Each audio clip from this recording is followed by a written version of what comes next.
नमस्कार दोस्तों, target with Amit YouTube channel में आप सभी का बहुत बहुत स्वागत है। आज हम 2011 की जनगणना के आंकड़ों की दुनिया में एक गहरा गोता लगाने वाले हैं। देखिए, ये सिर्फ नंबर नहीं है, ये हमारे देश की कहानी कहते हैं। एक ऐसी कहानी जो हम सब की जिंदगी से जुड़ी हुई है। तो चलिए इस कहानी को साथ मिलकर समझते हैं।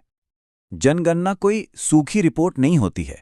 ये 121 करोड़ लोगों की धड़कन है।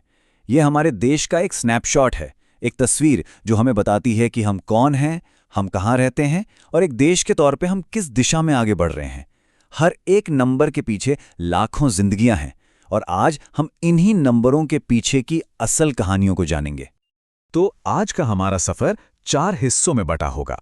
सबसे पहले 2011 की जनगणना के जो बड़े बड़े आंकड़े हैं उन पर एक नजर डालेंगे। फिर देखेंगे कि हमारे राज्य कहाँ खड़े हैं। इसके बाद कुछ जरूरी सामाजिक संकेतकों को समझेंगे और आखिर में सबसे जरूरी बात, भारत का भविष्य यानी डेमोग्राफिक डिविडेंड क्या है, इस पर गहराई से बात करेंगे। तो चलिए शुरू करते हैं कुछ सबसे बड़े और बुनियादी आंकड़ों से। ये वो आंकड़े हैं जो हमारी पूरी बातचीत की नींव रखेंगे। 2011 में भारत की जनसंख्या थी 121 करोड़। सोचिए कितना बड़ा नंबर है ये। उस वक्त ये दुनिया की कुल आबादी का लगभग 17.5% था। ये आंकड़ा हमें उस विशाल पैमाने का एहसास कराता है जिस पर हमारा देश काम करता है। अच्छा, तो ये 121 करोड़ लोग रहते कहाँ हैं? ये चार्ट देखिए। ये साफ दिखाता है कि भारत की लगभग 69% आबादी अब भी गांवों में रहती है और करीब 31% शहरों में। ये बहुत ही जरूरी बात है क्योंकि ये दिखाता है कि चाहे कितना भी विकास हो जाए, भारत की आत्मा आज भी गांव में ही बसती है। अब अगर आबादी को जेंडर के हिसाब से देखें तो 2011 में पुरुषों की संख्या थी करीब 62.3 करोड़, यानी लगभग 51.5%। वहीं महिलाओं की संख्या थी 58.6 करोड़, यानी लगभग 48.5%। ये आंकड़े देश के लैंगिक संतुलन को समझने के लिए बहुत अहम हैं। तो पूरे देश की तस्वीर देखने के बाद चलिए अब थोड़ा जूम इन करते हैं और राज्यों के हाल को देखते हैं, क्योंकि भारत की असली कहानी तो इसकी विविधता में ही है। ये टेबल देखिए, यहाँ कुछ बहुत दिलचस्प चीजें दिखती हैं। जनसंख्या के मामले में उत्तर प्रदेश लगभग 20 करोड़ के साथ सबसे आगे है, तो वहीं सिक्किम सिर्फ 6 लाख के साथ सबसे पीछे।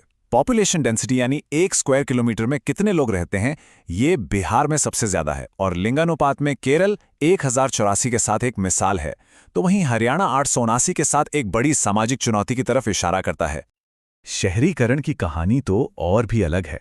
एक तरफ गोवा है जहां 62% से ज्यादा आबादी शहरी है, वहीं दूसरी तरफ हिमाचल प्रदेश है जहां लगभग 90% लोग आज भी गांवों में रहते हैं। ये हमें बताता है कि भारत में विकास की रफ्तार हर जगह एक जैसी नहीं है। हर राज्य की अपनी अलग कहानी है। चलिए अब कुछ प्रमुख सामाजिक संकेतकों पर ध्यान देते हैं, जैसे कि लिंगानुपात और साक्षरता दर। ये सिर्फ नंबर नहीं है, ये किसी भी समाज के स्वास्थ्य और उसकी तरक्की को मापने का असली पैमाना होते हैं। इससे पहले कि हम आंकड़ों पर जाएं, ये समझना जरूरी है कि लिंगानुपात का मतलब क्या होता है। लिंगानुपात यानी हर 1000 पुरुषों पर महिलाओं की संख्या।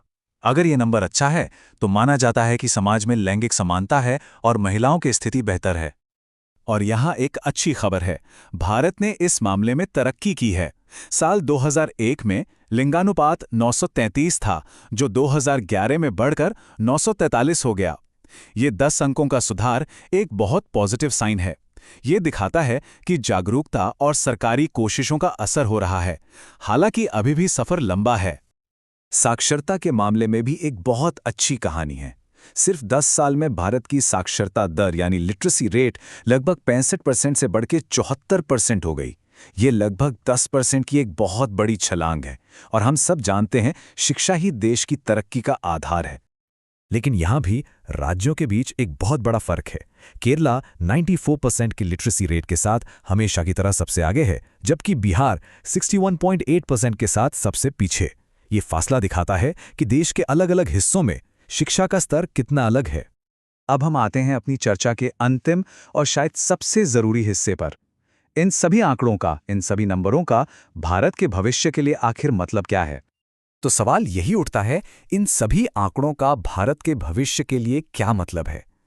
इसका जवाब एक बहुत ही पावरफुल आइडिया में छिपा है, जिसे कहते हैं डेमोग्राफिक डिविडेंड या जनसांख्यिकीय लाभांश। तो ये डेमोग्राफिक डिविडेंड आखिर है क्या? देखिए, बहुत सीधे शब्दों में ये वो आर्थिक तरक्की का मौका है जो तब मिलता है जब देश में काम करने वाली उम्र की आबादी यानी 15 से 64 साल के लोग अपनी आश्रित आबादी यानी बच्चों और बुजुर्गों से ज्यादा हों। और यहीं पर भारत की सबसे बड़ी ताकत है। हमारे पास दुनिया की सबसे बड़ी युवा आबादी है। इकोनॉमिक सर्वे 2018-19 के मुताबिक भारत का ये डेमोग्राफिक डिविडेंड 2041 के आसपास अपने चरम पर होगा, जब काम करने वाली आबादी का हिस्सा 59% तक पहुंच जाएगा। इसका मतलब है कि ये अवसर की खिड़की हमारे लिए आने वाले कई दशकों तक खुली रहेगी।